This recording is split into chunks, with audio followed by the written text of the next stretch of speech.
Welcome back. I'm Dr. Sarah Matt. Today, we're going to get personal and we're going to get practical. So I get asked one question more than any other. Usually it happens right after a keynote or another kind of presentation. It slides in my DMs at 11 p.m. on a Tuesday. Someone looks at my bio, they scan the list, they see medical doctor. They see CEO of VitalWorks. They see author of the Borderless Healthcare Revolution. And then they see mom of way too many boys. And they look at me with this mix of exhaustion and hope. And they say, Sarah, how do you balance it all? And they want the secret. They want the hacks. They want to know how many unicorn hairs it took to get there. They want to know what app I use to organize the chaos. And they want to know how I color code my calendar so that every part of my life gets equal attention. Now, I'm going to tell you the truth. I don't. I don't balance it. Balance is a complete lie.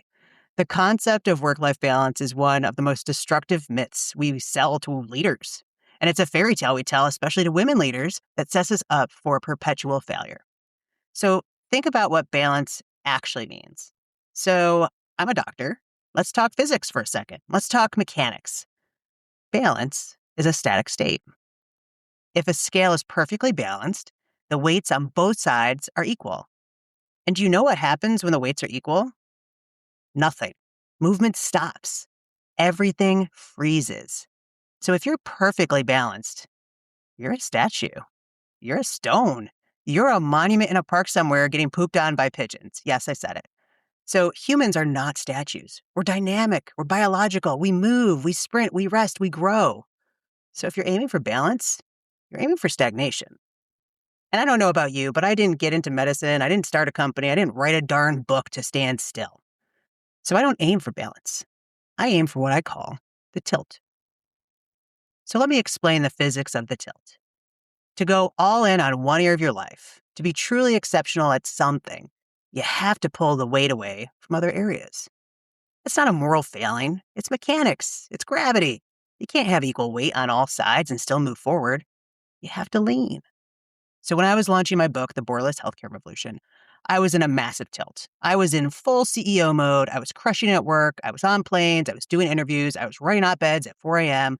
My professional output was at 100+%. And you know what? I'm going to be honest with you. I was probably a mediocre mom that week. Actually, mediocre is actually quite generous. I was barely present. The kids ate pizza 3 times in 5 days. Laundry didn't just pile up. It became a sentient life form in the hallway. I missed emails about the school spirit week, so my kid was like the only one not wearing PJs on pajama day. So the scale tilted all the way to career. And if you looked at a snapshot of my life in that specific week, you would say, wow, she is failing it at home. But here's the secret. You don't live in a snapshot. You live in a movie. Because 2 weeks later, the launch ended, the adrenaline wore off, and then, as it always does, the flu hit my house. And the scale tilted all the way back. I canceled meetings, I pushed back deliverables, I didn't look at a P&L statement for 4 days. I was in sweatpants, I was wiping noses, I was making soup, and I was mom in chief. So the scale tilted all the way to home. So the problem isn't the tilt, the problem is the guilt. We feel guilty because we think we're supposed to be 100% everywhere all the time. We think we need to be the Fortune 500 CEO and the Pinterest mom and the supportive partner and the marathon runner simultaneously. And it's mathematically impossible. You can't give 100% to 4 different things. You only have 100%. So stop apologizing for the tilt. Stop trying to flatline your life into a perfect balance. Just make sure the seesaw keeps moving. So if you get stuck on the work side for 10 years, that's not a tilt. That's kind of neglect, That's how you lose your family. But if you get stuck on the home side when you have a burning ambition to build a company, well, that's also not a tilt. That's resentment waiting to happen. But the motion, the rocking back and forth, that motion's life. That motion is how you build a legacy without losing your soul. So let's talk about how this applies to leadership. Because this perfectionism disease doesn't just hurt our personal lives. It's killing our organizations. So in the hospital or the boardroom or the startup world, there's this obsession with safety and consensus. We're addicted to the idea that if we just have enough meetings, we can eliminate the risk. So when a crisis hits in a corporate setting, what happens? The leaders form a committee. Then the committee schedules a pre-meeting to align an agenda for the actual meeting. And then they hire a very expensive consultant to validate the slide deck for the meeting. And then they spend 6 weeks admiring the problem. And they call this prudence. They call it due diligence. And I call it paralysis. So if you're in a busy ER, you don't have the, I'd say, luxury of that kind of time. When a patient comes in crashing, you don't turn to the nurse and say, let's schedule a sync for next Tuesday to discuss the strategic implications of this cardiac arrest. Let's put a pin in it. No. So when you're working with a fire crew or a trauma team, they live by a different code. I call this the firefighter mindset.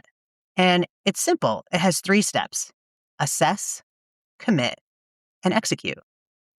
So number 1 is assess. You scan the scene. You look at the vitals. You look at the market data. But here's the catch. You assess with the data you have, not the data you wish you had, because you will never have 100% of the information. Never. So if you're waiting for 100% certainty, you're already too late. The house has burned down. The patient has coded. The competitor has absolutely eaten your lunch. So you get maybe 80%, maybe 70%, and you got to move. Number 2, commit. This is where most leaders fail. They make a decision, but they don't actually commit to it. They hedge, they dip their toe in, they say, let's try this pilot program, but let's not tell anyone yet, just in case it fails. That's weak leadership. So again, if you decide to intubate, I don't know, you can't kind of intubate or maybe intubate. You have to do it or not. You have to commit. So I have to believe in the path I've chosen, or the team's not going to follow me. You make the call. That means you own the call. And even if it turns out to be wrong, a wrong decision is often better than no decision, because a decision gives you new data. Paralysis gives you nothing. Number 3 is execute. So you move with 100% conviction. You put the gear on and you go. You can adjust on the fly, you can pivot, but you can't freeze. And I see so many healthcare organizations, and tech companies too, frozen right now. They're terrified of making the wrong move on AI. They're terrified of making the wrong move on reimbursement models. So they make no move. They're bleeding cash and losing their best talent because they're waiting for perfect data. And again, perfect data doesn't exist in a crisis. So stop debating the mission statement while the house is burning. Assess, commit, and execute. Now, I know why people freeze. I know why you hesitate, and it's not because you're lazy. It's because you're stupid. No, it's not because you're stupid. It's because of the F word, failure. We have a massive culture clash happening right now, specifically between the world of technology and the world of medicine. And as a founder of VitalWorks, I sit right in the middle of this collision every single day. So in Silicon Valley, failure's a religion. It's a badge of honor. Fail fast, move fast, break things, iterate. So if you aren't failing, you obviously aren't trying hard enough, right? But in medicine, in that world, failure can be terrifying, because failure isn't a learning opportunity. It can be a lawsuit. It can mean the medical board reviews your license. It means a mom doesn't go home to her kids. And failure implies death. And this collision of cultures is why innovation in healthcare is so painfully hard. The tech folks want to sprint and break things, and the clinicians want to crawl and protect things. And the leaders are stuck in the middle, oftentimes paralyzed. So how do we solve this? As a leader, your job is not to pick a side. You don't choose reckless speed, and you don't choose stagnant safety. Your job is to build a container. You need a sandbox. You need to build a space in your organization where your team is explicitly allowed to fail at a process without failing a patient. So if you punish every small mistake, your team will hide them. And let me tell you, hidden mistakes are the most dangerous things in the world. Hidden mistakes grow in the dark. They fester, and eventually they explode. So I tell my teams, and I tell the residents I teach, everyone, I want you to break the scheduling app. I want you to crash the test server. I want you to find the flaw in this workflow. Do it today. Do it now. Do it in the sandbox so that we don't do it when the patient's in the room. And that's how you manage the F word.